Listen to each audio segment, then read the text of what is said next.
Los últimos proyectos de gran éxito, o digamos el gran proyecto de George Soros de éxito en España ha sido lo que ha pasado en Cataluña desde hace 2 años.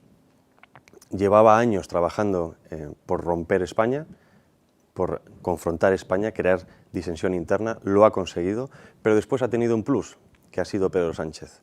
Pedro Sánchez, recordemos que después de llegar a la Moncloa, muy poquito después, tuvo un encuentro con George Soros, no estaba agendado oficialmente en la agenda del presidente, y poco después vemos cómo empiezan a llegar masivamente a España nuevamente buques de inmigración, vemos cómo la televisión pública acaba en manos de socialistas o de la ultraizquierda, y vemos cómo hace un gobierno que se llamaba Frankenstein. El gobierno no con fuerzas constitucionales, sino con fuerzas anticonstitucionales, es decir, separatistas, proterroristas, filoterroristas, ultraprogresistas, comunistas, es decir, ese gobierno que ha vuelto a ganar las elecciones y que va a continuar con este proyecto. El mismo Pedro Sánchez dice que su proyecto es a 2030, que es el proyecto que tiene la ONU de implantar ideología de género, etcétera, etcétera, en todo el mundo, que coincide o le beneficia a George Soros. A George Soros le mueven 2 cosas. Uno es el interés económico y otro es el interés político. El interés económico, él es un especulador, siempre lo ha sido, se hizo multimillonario precisamente haciendo eso, y luego tiene un interés político que es implementar su visión del mundo. Esta visión es ultraprogresista. Cree que hay que destruir las naciones como tal, que los estados-naciones son cosa del pasado, que las identidades tradicionalmente, hombre, mujer, etcétera, etcétera, no deben de existir, que en este mundo ultraprogresista, y para ello lucha. Utiliza el dinero que tiene para promover su ideario a través de todo el mundo, con su plataforma Open Society Foundations, que después tiene conexiones con instituciones supranacionales, con gobiernos, con departamentos de gobiernos y con otras ONG que pueden tener, o no, pero 100% o en menor cantidad, un interés común, que en este caso es ultraliberalismo, ultraprogresismo. La ideología de género se empieza a conformar en la Convención de Pekín del año 95 de la ONU. Después se confirma en el año 2011 de la Convención de Estambul. No lo firman todos los países, pero se considera que es un tratado universal y de obligatoria aplicación entre todos los Estados miembros. Esta ideología de género, resumiendo, es un conjunto de ideas falsas que luchan contra la misma biología, diciendo que no nacemos como tal, sino que nosotros nos hacemos como queremos. El objetivo de este último, por supuesto, es destruir la familia y destruir las identidades, es decir, confundir a la población para que no sepan quiénes son, por lo tanto, no sepan de dónde vienen y no sepan a dónde van, se conviertan en consumidores. En España, paraíso progre, para muchas de estas políticas, se han abrazado con entusiasmo y se están aplicando con entusiasmo, tanto por un partido como por otro, de los 2 grandes, Partido Popular, Partido Socialista. Esto, sobre todo la intensidad que estamos sufriendo de la ideología de género es muy reciente, apenas 5 o 6 años, pero va a ir a peor. Y va a ir a peor, digo, porque se están implantando políticas en todo el territorio nacional, a nivel español, pero es que también a nivel europeo y a nivel mundial, para profundizar mucho más en estas políticas de género, políticas que también se les puede llamar políticas LGTBI. ¿Por qué? Porque la ideología de género engloba también al feminismo radical actual, a la política LGTB de las minorías homosexuales, transexuales, etcétera, etcétera, que todas están unidas contra el enemigo común, que es el mundo heterosexual, occidental o tradicionalmente blanco. Y digo esto porque es que en los documentos que se aprueban en la ONU se reconoce como tal que el objetivo de esto es destruir la familia tradicional y que hay que crear nuevos modelos de familia. Es decir, los burócratas que nos gobiernan no miran por nuestro bien, sino que buscan continuamente la ingeniería social. Esta ingeniería social, con políticas paso a paso, consigue sus objetivos.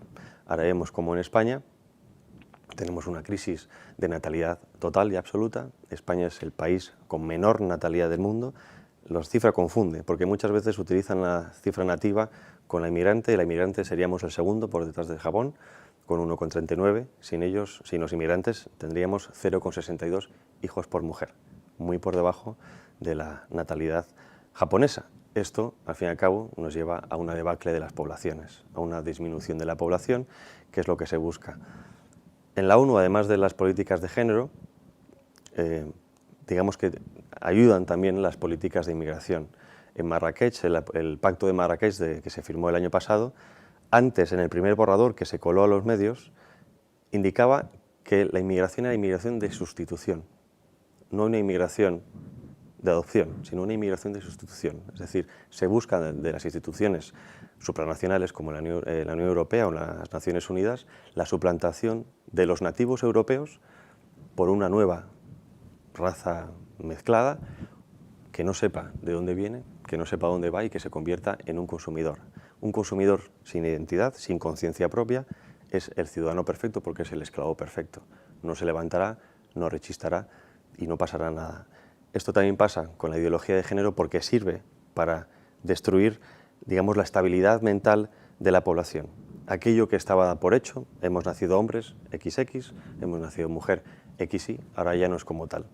Además, esto se ha convertido en una dictadura, porque vemos cómo, en principio, estas políticas que se implantaron con un objetivo de igualar en derechos al resto de la población, porque es cierto que, por ejemplo, el colectivo homosexual, pues en el pasado siempre ha sido, no en todos los sitios, pero ha sido bastante perseguido, o digamos públicamente, por sus tendencias sexuales, ha pasado a darse la vuelta. Es decir, si empezaron con una especie de liberación de las minorías sexuales, ahora vemos cómo esas minorías sexuales lo que quieren es oprimir al resto de la población. Es una especie de venganza.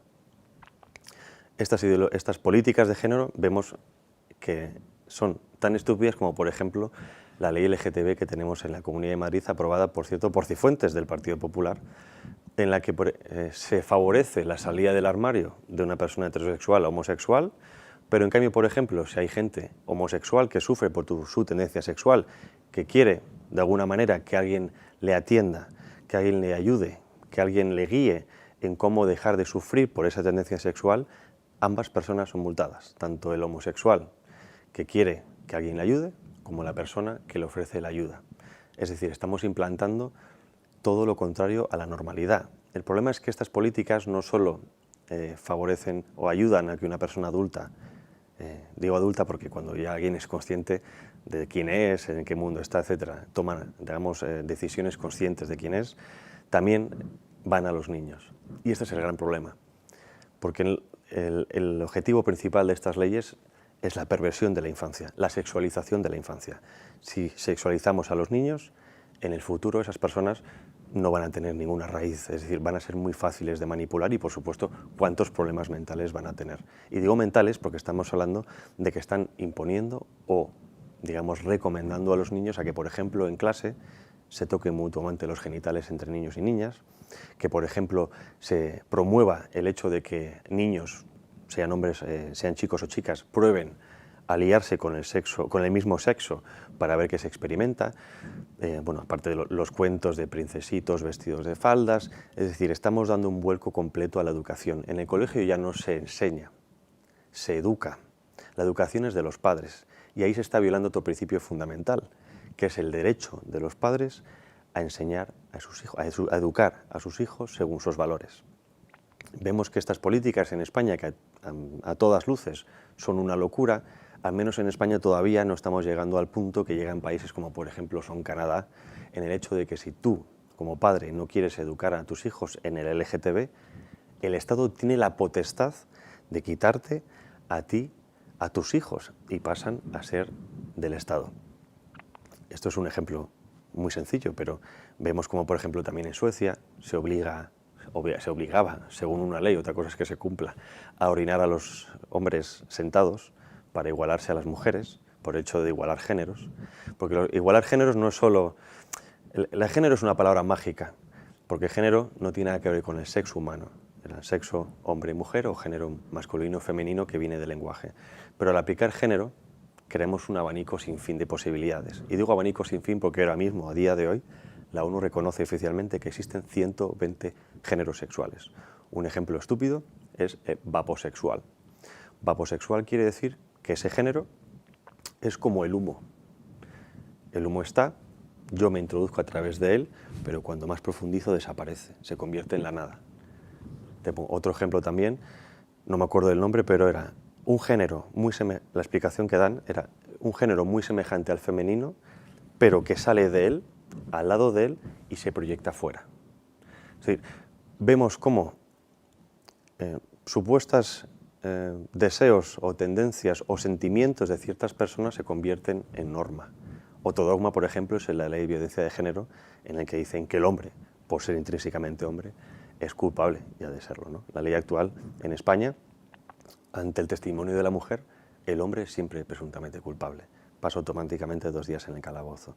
Entonces vemos cómo nexos que históricamente han servido para unir a la sociedad, la familia tradicional, hombre y mujer, que después se junta y forma un clan, después una tribu, después una sociedad, una nación, etcétera, etcétera, está siendo rota desde desde el punto central, y de ahí irradia hacia afuera.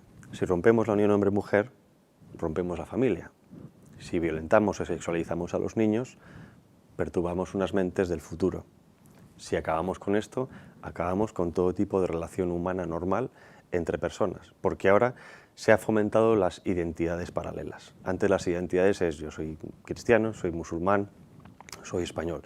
Ahora no, ahora las identidades se han disgregado en yo soy negro, soy homosexual, soy transexual, soy tal. Las identidades ya no son culturales, sino que son positivas, es decir, yo me identifico como lo que me veo en el espejo o como me siento. ¿Cuál es otro problema también de estas leyes? Que no solo obligan a que se crea lo que te están poniendo, sino que además financiamos todos con esta locura con nuestro dinero. Y digo esta locura porque a mí que alguien se sienta hombre o mujer me da exactamente igual. El problema es cuando financiamos la operación de modificación genital, y digo modificación genital porque no es operación de cambio de sexo.